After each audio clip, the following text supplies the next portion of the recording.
हाय दोस्तों, नमस्ते। एक्चुअली मैं फर्स्ट वाली वीडियो बना रही हूँ। ये वीडियो बनाने का अचानक से ही मेरे मन में एक ख़्याल आया। एक्चुअली मेरे बेटे ने मुझे कभी सोची ही नहीं थी, पर पता नहीं क्यों इच्छा हुआ कि मैं भी एक वीडियो बना सकती हूँ, अगर आप लोग को अच्छा लगे तो। एक्चुअली मेरे बेटे ने आकर मुझे कहा कि मम्मा, अभी हमारे स्कूलों में भी अब वंदे मातरम चालू हो गया है। तो मुझे बहुत ही अच्छा लगा कि अब हम कुछ हिंदी, यानी हिंदी बातें, हिंदी साहित्य की ओर बोला जा रहा है ना कि अब हम लोग बढ़ रहे हैं। जो पूरे स्कूलों में या कहीं कहीं पर तो पूरा ही ख़त्म हो चुका था।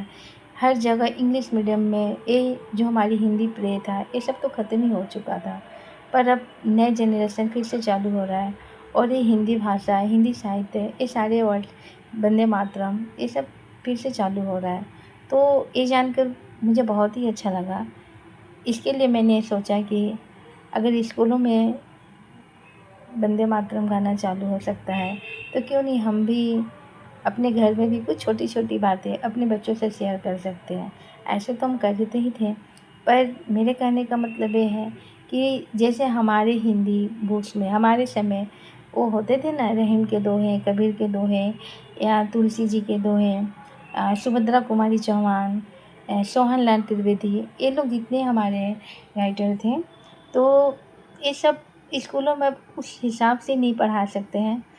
ये हम नहीं बोल रहे कि नहीं पढ़ाते हैं, पर बच्चे उतने ध्यान से नहीं सुनते होंगे। ख़ासकर इंग्लिश मीडियम के बच्चे जो होते हैं ना, उन्हें इंटरेस्ट ही नहीं आता है और उन्हें हिंदी उतनी ढंग से आती भी नहीं है। तो हम ये कहना चाह रहे हैं कि बच्चे हमारी बातें सारे दिन में एक बार तो ज़रूर अच्छे से सुनते होंगे। तो क्यों नहीं हम अपने घर पर भी ये हिंदी भाषा फिर से चालू, हम अपने घर पर भी हिंदी बातें कभी कभी बैठ के करें। कहने का मतलब है कोई कोई दोहे बोलना चालू करे, तो बच्चे को इसका अर्थ, इसका मीनिंग समझ में आएगा। तो जैसे शुरुआत करते हैं ना, जैसे मुझे याद है मेरे पापा हमेशा कहते थे, कहते हैं भी, कि पर्वत कहता शीश उठाकर तुम भी ऊंचे बन जाओ, सागर कहता है लहरा के मन में गहराई लाओ, पृथ्वी कहती धैर्य न छोड़ो, कितना ही हो सिर पर भार, नभ कहता है फैलो इतना, ढक लो तुम सारा संसार। ये सारी बातें हैं, ये जो कविताएं हैं, ये हमारे बच्चे नहीं समझेंगे, पर हम लोग तो समझ सकते हैं ना। इसका अर्थ हम अपने बच्चों को समझा सकते हैं, और अगर जब समझाएंगे तभी तो उन्हें पता चलेगा ना। जिस हिसाब से पृथ्वी कहती धैर्य, अरे पर्वत कहता शीश उठा के तुम भी ऊंचे बन जाओ। क्या है कि बच्चे को हमें सिखाना पड़ेगा कि आप अपने कर्मों को ऐसा करो, इतना ऊंचा में रख करो कि जिस हिसाब से पर्वत का चोटी हमेशा ऊंची रहती है, आप अपने कर्मों से अपना सर ऊंचा करके रखो, तब बच्चे इसका मतलब समझेंगे। सागर कहता है लहरा के मन में गहराई लाओ, अपने व्यक्तित्व से, अपने विचारों से मन को इतना गहराई लाओ ताकि दुनिया आपको देखे और आपसे सीखे। पृथ्वी कहती धैर्य न छोड़ो, कितना ही हो सिर पर भार। ये भी हम अपने बच्चों को कह सकते हैं कि जैसे बच्चे को कोई कोई चीज़ कहते हैं ना कि अरे बहुत ये है, बहुत सारा वर्क मिला गया, होमवर्क बहुत है, बहुत हम बिजी है, नहीं, उन्हें सिखाना पड़ेगा कि पृथ्वी कहती धैर्य न छोड़ो, कितना ही हो सिर पर भार।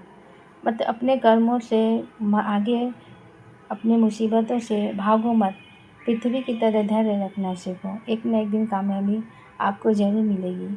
और उसके बाद वो लाइन है ना कि नभ कहता है फैलो इतना, ढक लो तुम सारा संसार। और हम उन्हें फिर कह सकते हैं कि नभ कहता है फैलो इतना, ढक लो तुम सारा संसार। और एक दिन आप जीतोगे, सबके मन को भाओगे और अपने व्यक्तित्व विचारों से लोगों को मन को भा जाओगे और उनके तरह, नभ की तरह फैल जाओगे आप भी। और मुझे इतना पता है कि ये तो मैं अपने अपने वर्ड से बता रही हूँ, और आप लोग को तो मुझसे भी अच्छा आएगा। तो छोटी छोटी चीज़ों को ना हम अपने अपने भाषा में उसको तोड़ कर बच्चों को बता तो सकते हैं ना। कोई कोई बातें, कोई कोई चीज़, हमें, मेरा मकसद ये नहीं था कि हम आपको, क्या मैं बोलूँ, कि हमें हिंदी नहीं जानना है। कुछ कुछ चीज़ें हैं ना जो बच्चे हमारे नहीं जानते हैं, तो प्लीज़ अगर संभव है तो रोज़ एक दोहे आप अपने बच्चे के संग बैठें, उसके विस्तार से समझाएं। अगर रोज़ नहीं हो तो कभी कभी बैठें और उसका अर्थ बताएं। बस, नमस्ते। हमारी बातें में यही मुझे कहना था।